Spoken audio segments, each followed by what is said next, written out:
하나님의 말씀을 찾아보겠습니다. 시편 23편 1절에서 6절까지의 말씀입니다. 여호와는 나의 목자시니 내게 부족함이 없으리로다. 그가 나를 푸른 풀밭에 누이시며 쉴 만한 물가로 인도하시는도다. 내 영혼을 소생시키시고 자기 이름을 위하여 의의 길로 인도하시는도다. 내가 사망의 음침한 골짜기로 다닐지라도 해를 두려워하지 않을 것은 주께서 나와 함께 하심이라. 주의 지팡이와 막대기가 나를 안위하시나이다. 주께서 내 원수의 목전에서 내게 상을 차려주시고 기름을 내 머리에 부으셨으니 내 잔이 넘치나이다. 내 평생의 선하심과 인자하심이 반드시 나를 따르리니 내가 여호와의 집에 영원히 살리로다. 아멘.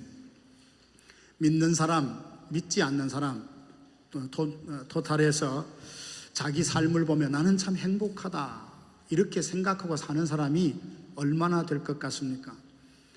내 사전에는 불가능이 없다 그렇게 큰 소리 쳤던 나폴레옹이 있지 않습니까? 그는 마지막 죽기 직전 세인트 헬레나 섬에서 자기 인생을 돌아보며 했던 말이 있습니다. 내 인생을 뒤돌아보니 행복했던 날이 단 엿새도 없다 그런 말을 했습니다. 듣지 못하고 보지 못하고 그리고 말하지 못하는 삼중 장애를 겪었던 헬렌 켈러라는 분 여러분 아실 겁니다. 그분은 자기의 삶을 돌아보며 내 인생은 너무 아름답다라는 고백을 했습니다. 오늘 본문에 보면 한 사람이 나오는데 그는 하나님은 나의 목자라 그렇게 고백을 합니다.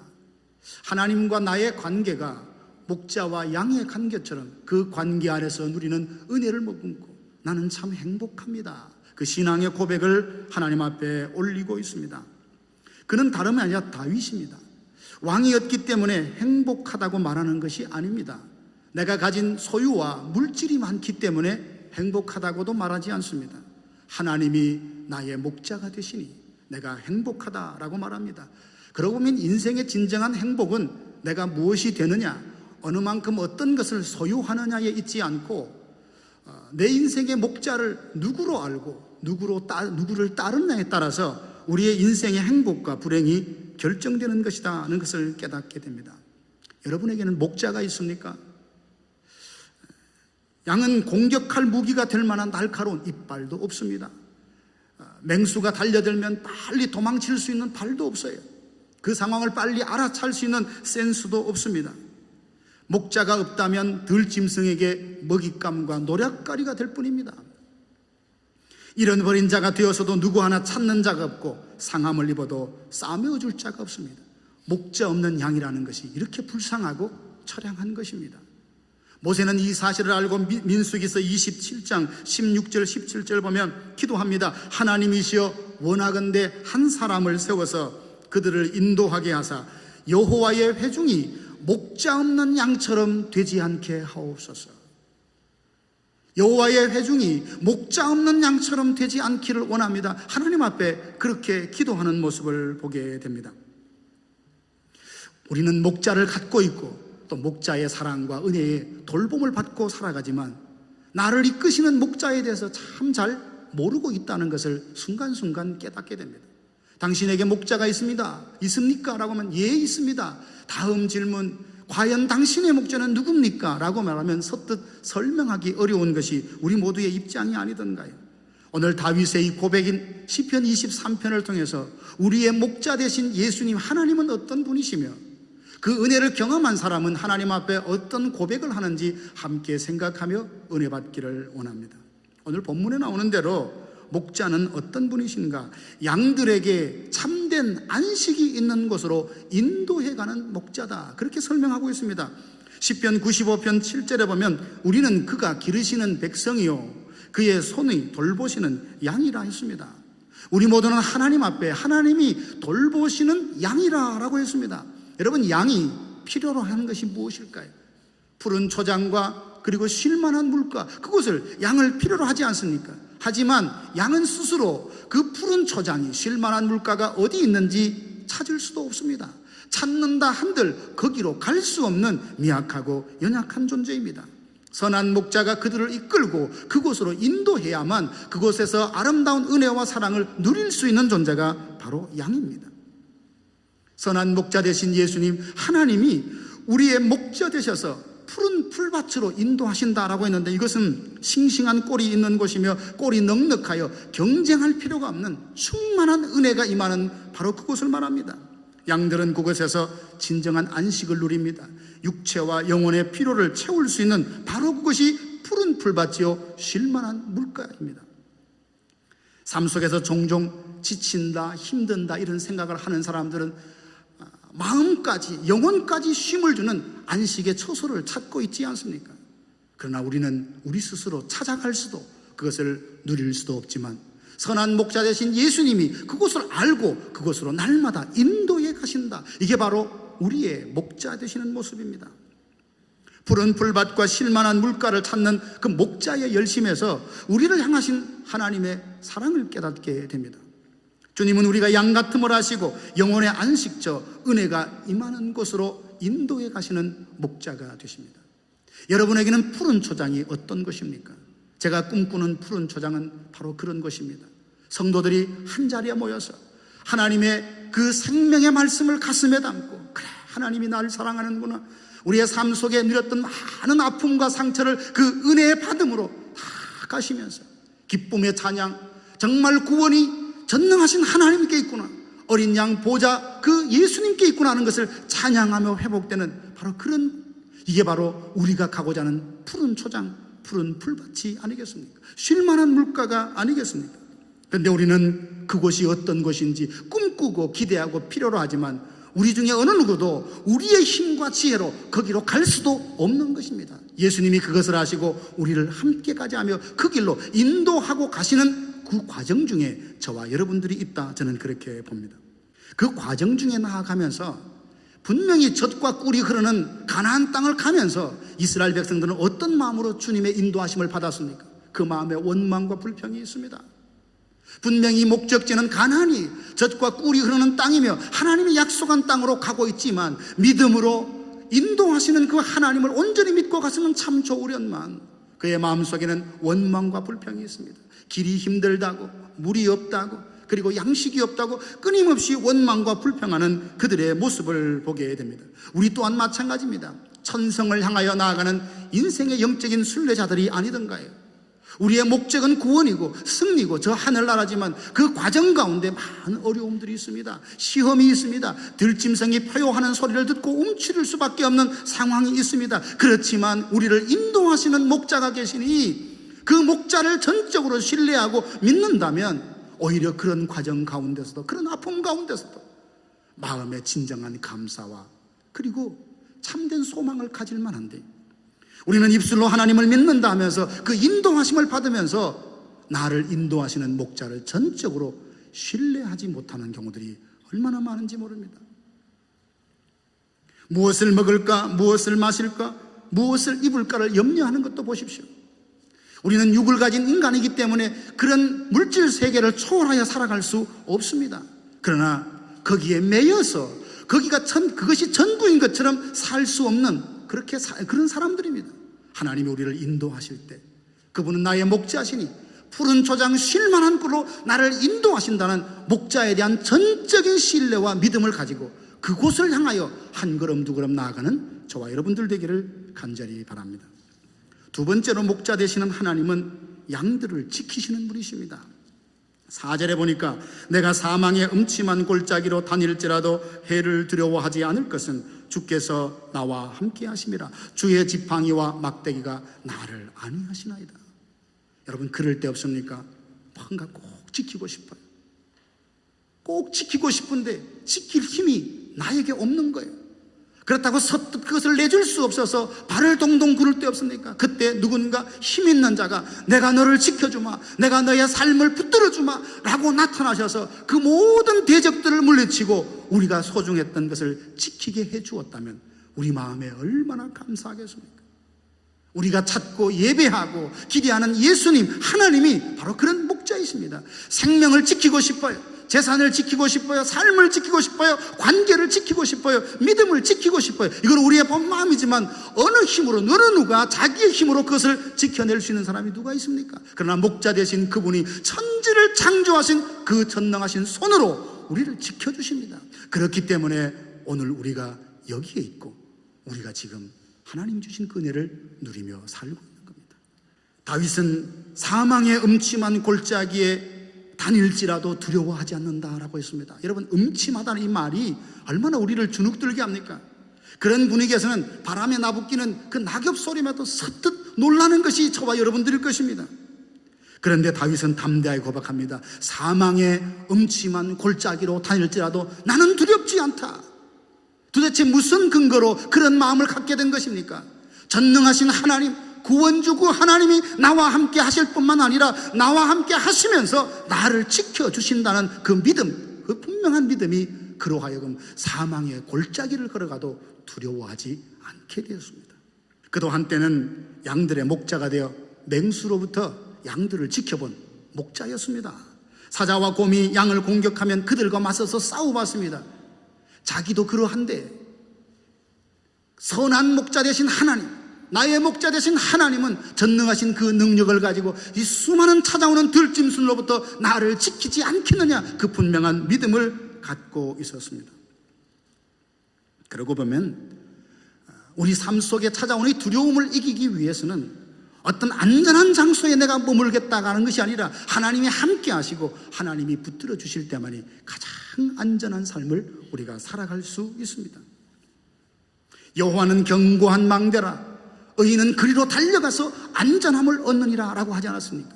이 세상 어디가 안전합니까? 누가 나를 모든 것을 지켜낼 수 있습니까? 하나님 한 분밖에 없습니다. 그분 이름 안에, 그분의 품 안에 있을 때 우리는 가장 안전하고 내 삶의 모든, 내 영혼까지 보호함을 받을 수 있습니다.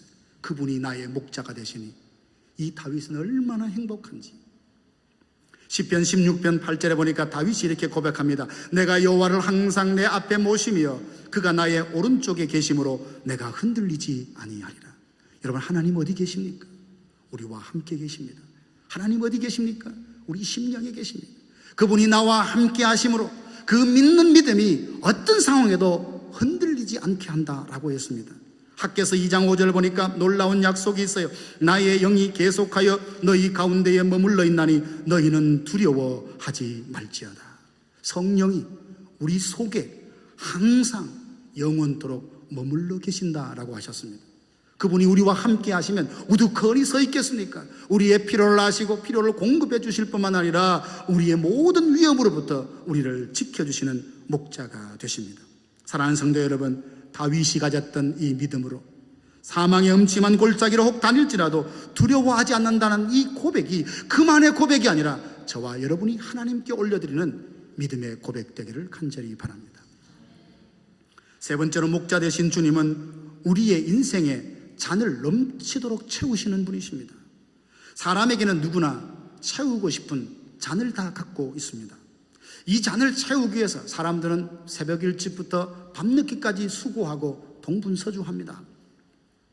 어떤 사람들은 돈을 많이 벌어서 거기다 채우면 내 인생의 잔에 만족과 행복을 얻을 수 있을 것이라고 생각하고 거기에 채웁니다. 그러나 전도서 5장 10절에 보니까 솔로몬이 이렇게 말합니다. 은을 사랑하는 자는 은으로 만족하지 못하고 풍요를 사랑하는 자는 소득으로 만족하지 못하나니 이것도 헛되도다. 인생의 잔을 채우고 싶은데 그 잔은 물질로서 채울 수 있는 잔이 아니라는 겁니다. 어떤 사람은 세상의 명예와 권력을 가지고 거기다 채워보려고 합니다. 그러나 점점 더 목마릅니다. 점점 더 불안한 겁니다. 높은 자리 오르면 오를수록 그 마음에 안정과 평안이 오는 것이 아니라 더욱더 불안하다는 것을 느끼게 되는 것입니다. 그러면 우리 인생의 잔에 무엇으로 충만하게 채울 수 있는 것일까요? 5절에 보니까 이렇게 말합니다. 내 원수의 목전에서 내게 상을 차려주시고 기름을 내 머리에 부으시니 내 잔이 넘치나이다. 인생에 채우고 싶은 잔이 있는데 그 잔은 뭘로 채우느냐? 하나님이 차려주시는 밥상. 여러분, 이 밥상 그러니까 축제가, 잔치가 생각나지 않습니까? 예수님께서 차려주신다는 밥상이라는 것은 우리가 아침 점심 먹는 그런 밥상을 말하는 것이 아닙니다. 주님과 1대1로 만나서 나누는 친밀한 교제, 그 교제를 통해서 얻는 진정한 기쁨을 말해요. 우리의 인생의 잔이라는 것은 주님과의 참된 교제를 통해서 얻는 그 기쁨으로 충만하게 채워질 수 있다는 것입니다. 다윗은 누구보다도 하나님과 교제하는 것이 중요하다는 걸 알았던 사람이에요. 그리고 날마다 하나님과 교제했던 사람입니다. 시편 32편 6절에 보니까 모든 경건한 자는 주를 만날 기회를 얻어서 주께 기도할지라. 형편되면 기도하지요. 기회가 되면 기도하지요. 우리가 그런 말들을 하지 않습니까? 다윗은 그러지 않았습니다. 하나님과의 기도, 교제를 통해서 주시는 신령한 기쁨으로 내 인생의 잔에 좀 담고 싶다, 거룩한 소망을 가졌던 그런 기회를 만들어서, 기회를 얻어서 하나님 앞에 기도했던 사람이었다고 스스로 고백하고 있습니다. 다윗은 또 수금을 잘 타는 사람이었습니다. 그의 연주는 탁월한 실력을 넘어서서 깊은 영성이 담겨져 있는 연주였습니다. 사울 왕이 악신이 들려서 악령에 붙들려서 힘들어할 때 그가 그 앞에서 수금을 타며 하나님을 찬양하면 그 찬양이 그렇게 은혜스러워서 사울을 붙들고 있는 악한 영이 떠나가는 이런 일들도 있었습니다. 여러분 잘 아시다시피 천재적인 연주가 그 재능을 타고났다 할지라도 하루아침에 그가 그렇게 유창하게 수금을 탈 수 없습니다. 수많은 연습과 연습을 반복해서 그가 그 실력이 올랐다면 들에 있을 때에 그는 생각했습니다. 양을 치면서 삶의 작은 한순간도 놓치지 아니하고 하나님과 대화하며 하나님과 나누었을 거예요. 하나님께 기도했을 것입니다. 그것을 찬양의 아름다운 식구로 만들어서 수금을 타서 하나님을 찬양합니다. 들에서 아무도 듣는 사람이 없어요. 양들이 듣고 때로는 밤에 별들이 듣지만 전능하신 하나님을 향하여 그 찬양했던 찬양이 한 번, 두 번, 10번, 100번이로 누적되며 그에게는 영성이 깊은 찬양과 하나님과 교제를 통해서 기쁨으로 그 마음의 인생의 잔에 충만히 채워주신 것을 경험했던 사람이에요. 그러니까 그들이 말합니다. 나는 내 인생에 잔이 있는데 내 잔이 넘치나이다. 어떻게 무엇으로 넘치느냐? 하나님과의 교제를 통해 그분이 주시는 기쁨을 내 마음속에 담고 보니 내 인생의 잔이 넘치나이다. 이렇게 고백하고 있는 겁니다. 그리고 잔을 채우는 또 다른 방법은 기름 부으심이었습니다. 하나님께서는 이스라엘을 따로 선택하여 주셔서 그 나라를 통하여 하나님을 아는 지식을 보존하며 온 열방에까지 하나님을 알려기를 원하셨습니다. 이 일들을 감당하는 직분을 위해서 왕과 선지자, 제사장을 세워주셨습니다. 그들을 세울 때 기름을 부어서 세웠습니다. 왕을 세울 때 기름을 부으면서 말합니다. 하나님을 온전히 경외하고 주님이 주시는 지혜를 따라 나라를 잘 다스렸어요. 그 많은 백성들이 진정한 왕, 만왕의 왕이신 예수님을 바라보게 하는 것이 그 왕의 책임이었습니다. 왕이라 하지만 최고 권력이 아니라 자기 위에 자기를 다스리는 하나님이 계신 것을 늘 의식하고 살아야 했던 사람입니다. 기름을 부어 세운 자가 있으니 그는 선지자입니다. 하나님께로부터 오는 말씀을 받고 모세의 율법을 그 시대의 사람들에게 잘 해석하고 풀어줘 선포하여서 이 시대를 향한 하나님의 뜻이 뭔지, 하나님의 마음이 뭔지 그들에게 전하는 선지자를 세울 때 기름 부었습니다. 제사장도 그랬습니다. 그는 백성들의 편에서 하나님께로 나와 죄로 말미암아 불개전 그들이 하나님을 만날 수 있는 길을 여는 사람이 바로 제사장이었습니다. 이렇게 구약에서 왕과 선지자, 제사장을 세울 때 기름을 부었다는 것을 생각하며 다윗은 기름 부음을 통하여서 내 인생에 잔이 넘친다 그렇게 말합니다. 실제로 보면 다윗이 자기가 왕이 되기 전에 왕이 되면서 3번의 기름 부음을 받았다는 것을 여러분이 아실 겁니다. 사무엘상 16장에 보면 이스라엘의 초대왕 사울이 하나님 앞에 불순종해서 임금으로 세운 것을 하나님이 후회하실 만한 상황이 생기고 말았습니다. 사무엘이 찾아가서 말하자 그들은 회개하지 아니하고 오히려 변명만 하고 어느 곳에 자기를 위하여 기념비를 세우는 등 엉뚱한 행동을 하는 것입니다. 하나님은 사무엘을 이새의 집으로 보내서 그 다음 이스라엘을 맡길 만한 사람에게 기름을 부으라고 명령을 하셨습니다. 그 집에서 다윗을 찾아 기름을 붓는데 다윗의 마음이 다윗이 하나님의 영이 크게 감동했다 했습니다. 그는 알았습니다. 기름 부음이 임할 때 하나님의 성령이 자기의 충만히 임한다는 걸 알았습니다. 그것이 인생의 잔을 부유하고 넘치게 한다는 것을 그가 깨닫고 경험하며 인생의 노년에서 돌아보며 내 잔이 넘치나이다 고백하면서 성령의 기름 부으심, 하나님의 그 기름 부으심을 사모하라라고 오늘 우리에게 말하고 있는 것입니다. 사랑하는 성도 여러분, 우리 모두 약속하신 성령으로 충만함을 입어 우리의 인생의 잔이 차고 흘러 넘치는 복을 누리는 하나님의 백성 되기를 간절히 바랍니다. 기회를 만들어서 얻어서라도 하나님과 교제함으로 그분이 주시는 신령한 기쁨, 세상이 주는 일시적인 기쁨이 아니라 하늘이 주는 참되고 신령한 그 기쁨, 세상이 빼앗을 수 없는 그 기쁨을 우리 인생의 잔에다 가득 채우는 그런 하나님의 사람 되기를 주님의 이름으로 축복합니다. 우리에게 목자가 있는데 목자가 바로 이런 분이에요. 우리를 위협하거나 심판을 명하면서 겁을 줘서 이끌고 가는 것이 아니라 사랑으로 인격적인 교제를 통하여 격려하고 설득해서 손잡고 함께 푸른 초장과 실만한 물가로 우리를 인도하시는 목자가 우리에게 있습니다. 사망의 음침한 골짜기로 다닐지라도 두려워할 필요가 없도록 우리를 지키시고 붙드시는, 동행하시는, 함께하시는 그 목자가 우리에게 있습니다. 그 목자는 다름이 아니라 끊임없이 우리의 삶 가운데서 정말 진심으로 내 잔이 넘치도록 하늘 것과 이 땅의 것으로 채워주시는 목자, 그 목자가 저와 여러분들에게 있습니다. 얼마나 감사합니까? 얼마나 행복합니까? 그래서 이 은혜를 감격한 자만이 부를 수 있는 노래와 고백이 있습니다. 그것이 뭡니까? 1절 끝에 보니까 내게 부족함이 없으리로다. 은혜가 임하면, 하나님의 성령이 내게 임하면, 하나님의 사랑이 임하면 내 상황이 비록 어렵고 힘들고 예전엔 눈물 나는 상황이라 할지라도 하나님을 바라보며 나는 부족함이 없습니다, 이 찬양을 하나님 앞에 올릴 수 있게 됩니다. 어떤 사람이 그렇게 말합니다. 다윗은 부족함이 없었나 보죠. 다윗은 어려움이 없었나 보죠. 부족함이 없다고 말하니, 여기에 부족함이 없다는 말은 나는 하나님 한 분만으로 만족합니다 라는 말합니다. 우리가 욕심덩어리 아니에요, 그죠? 욕심덩어리.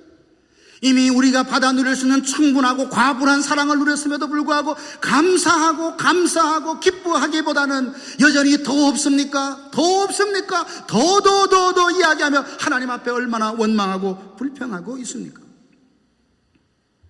다윗의 삶을 뒤돌아보면 그는 부족함이 없어서, 그리고 삶이 완벽했기 때문에 이런 고백을 하는 것이 아니었습니다.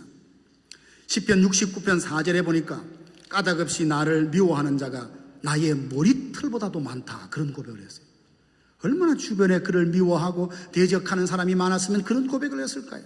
시편 3편 1절에 보니까 여호와여 나의 대적이 어찌 그리 많은지요, 어찌 그리 많은지요. 심지어는요, 다윗에게 그 하나님께서 다윗을 지켜주지 않으면 사자가 그 짐승을 찢는 것처럼 찢을 기세로 달려드는 대적들이 주변에 그냥 즐비했었습니다. 때로는 얼마나 힘들었는지 육신의 병을 얻었어요. 시편 41편 8절에 보니까 병들어 누워있는데 병문안을 온다는 사람들이 이렇게 수군거립니다. 저에게 악한 병이 들었으니 이젠 다시 일어나지 못할 거야, 그렇게 수군거리고 가는 겁니다. 얼마나 그 마음이 아픈지.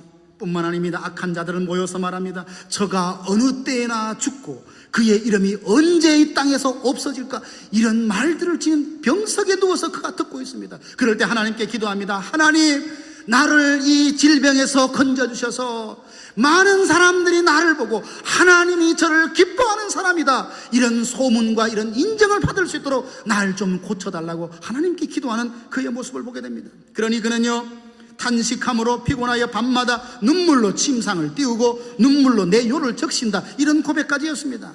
신뢰하며 함께했던 친구마저도 등을 돌리고 대적이 되는 그 모습 가운데 얼마나 힘들었겠어요. 그럼에도 불구하고 뒤돌아오며 자기 인생 가운데 하나님이 나의 목자시니 나는 부족함이 없습니다, 그 고백을 하는 거예요. 상황은 어렵더라도 힘들더라도 대적이 있더라도 하나님만 나의 목자가 되신다면, 하나님만 나와 함께 하신다면 이 모든 것을 나에게 복으로 바꾸실 수 있다고 믿는 그 믿음이 그 어려운 상황 가운데도 부족함이 없다, 이 믿음의 고백을 할 수 있었던 것입니다. 뿐만 아니라 그는 두 번째 고백을 합니다. 내가 여호와의 집에 영원히 거하리라. 6절에 보면 선하심과 인자하심이 내 평생에 반드시 나를 따를 것인데 내가 여호와의 집에 영원히 거하리라. 누군가를 사랑하게 되면 가장 흔하게 나타나는 반응이 뭐냐면 계속 같이 있고 싶다는 겁니다. 그렇지 않아요? 좋아하는 사람은 같이 있어요. 뭐 그렇게 중요한 주제가 아니고 시덥지 않은 그런 이야기를 해도 재밌어요. 즐거워요. 시간 가는 줄 모릅니다. 그래서 사랑에 대한 감정 하나의 특징 아닙니까? 다윗은 하나님이 너무 좋았습니다. 나의 목자가 되신 그분이 너무 사랑스러웠어요. 그래서 고백합니다. 그분의 선하심과 인자하심이 반드시 내 평생에 나와 함께 하실 것인데 내가 그 여호와의 집에 영원히 거하고 싶다. 여러분, 은혜 받은 자가 바로 이 고백을 하나님 앞에 할 수 있습니다. 시편 27편 4절에 보니까 다윗이 이렇게 고백합니다. 내가 여호와께 바라는 것 한 가지 일 그것을 구하리니 곧 내가 내 평생에 여호와의 집에 살면서 여호와의 아름다움을 바라보며 그의 성전에서 사모하는 그것이라. 다윗이 정말 원했던 게 뭐냐 하면 내가 더 높은 왕, 더 넓은 대륙을 갖기 원합니다. 그걸 구했던 것이 아니라 하나님의 집에 있으며 여호와의 선하심과 아름다움을 내가 보고 싶습니다. 그것이 다윗의 소망이었습니다. 오늘 우리에게도 이 고백이 하나님 앞에 온전히 드려지는 그런 은혜가 있기를 간절히 바랍니다. 시편 23편은 다윗의 고백이라고 우리가 들었습니다. 여호와는 나의 목자시니 내가 부족함이 없네. 그 선하심과 인자심이 정녕 나를 따르니 내가 여호와의 집에 영원히 거하리라. 이 말씀을 듣고 참 다윗 부럽구나, 다윗 부럽구나, 이것이 아니라 그의 목자 되었던 하나님이 나의 목자 되신다는 사실을 믿고 우리도 그 은혜를 누릴 뿐만 아니라 우리의 마음을 다하여 우리의 영으로 다윗이 했던 고백, 나는 하나님이 나의 목자가 되신다면 나는 만족합니다. 부족함이 없습니다. 내가 여호와와 함께 영원히 동행하겠습니다. 이 믿음의 고백을 주님 앞에 올려드리는 저와 여러분들 되기를 간절히 바랍니다. 기도하겠습니다. 하나님 우리 아버지, 우리의 목자가 되어주시니 감사합니다. 하나님이 없다면, 예수님이 우리의 목자가 되지 않는다면 들짐승에게 아버지 하나님 먹이거리와 노략거리만 될 뿐이었던 오늘 저들을 그리스도의 사랑으로 정말 푸른 초장과 실만한 물가로 인도해 주실 뿐만 아니라 사망의 음침한 골짜기로 다닐지라도 두려워하지 않을 수 있는 하나님 담대한 그 믿음, 나를 지키신다는 그 믿음을 우리에게 허락하여 주시옵시고, 오 주여, 날마다 주님과의 깊고 풍성한 교제를 통해서 하늘이 주시는 신령한 기쁨으로 내 잔을 채우고 성령의 충만함으로 내 잔을 채워 내 잔이 넘치나이다 하나님 앞에 찬양하는 우리 모두가 되게 하여 주시옵소서. 이제 주님이 나의 목자 되심, 나에게 목자가 있음을 확신하고 그 목자와 함께 저 천성까지 힘차게 믿음의 행진을 나아가는 우리 모두가 되게 하여 주시옵소서. 예수님의 이름으로 간절히 기도하옵나이다. 아멘.